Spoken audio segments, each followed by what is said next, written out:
اور اگر کام مل بھی جائے تو تنخواہ وقت پر نہیں ملتی۔ گھر چلانا بھی مشکل ہو گیا ہے، لیکن میں نے دادا جان کو خط لکھ دیا ہے، بس جواب آنے والا ہے۔ اسی دوران اچانک باہر ڈور بیل بجی اور آواز آئی، پوسٹ مین۔ یہ سن کر ابو اور امی دونوں کے چہروں پر خوشی آ گئی۔ ابو بولے، دیکھا، میں نے کہا تھا نا جواب آ جائے گا۔ امی نے خط لیا اور اندر آ کر کھولا۔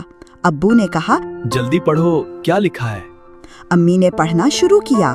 شروع میں دعا سلام تھا، پھر دادا جان نے ملکی حالات کا ذکر کیا۔ پھر خط میں لکھا ہے کہ سیلاب آیا، فصلیں تباہ ہو گئی، مویشی بہہ گئے، اور ایک افسوسناک حادثے میں دادا جان کے چھوٹے بیٹے یعنی وہاج کے چچا بھی لوگوں کو بچاتے ہوئے پانی میں بہہ گئے۔ یہ پڑھتے ہی ابو اور امی کی آنکھوں میں آنسو آ گئے۔ کچھ دن گزر گئے، لیکن دادا جان گاؤں سے شہر نہ آ سکے۔ ایک دن وہاج اسکول سے واپس آ رہا تھا تو اس نے دیکھا کہ وہی اورنج سائیکل جو اسے پسند تھی اب کوئی اور لڑکا چلا رہا تھا۔ یہ دیکھ کر وہاج کا دل ٹوٹ گیا۔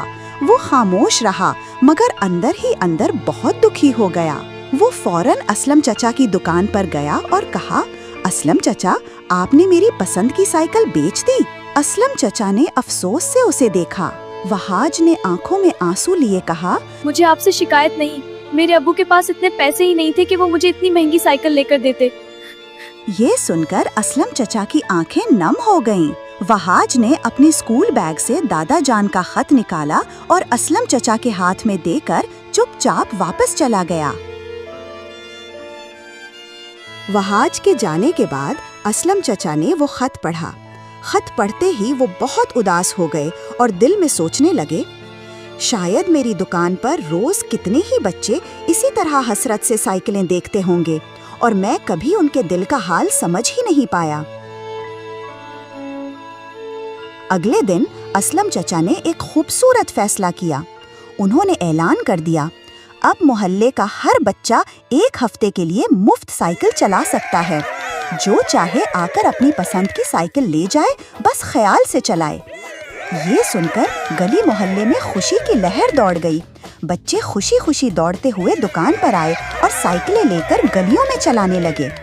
وہاج بھی آیا اور اسلم چچا نے اسے خاص طور پر ایک اچھی سائیکل دے دی۔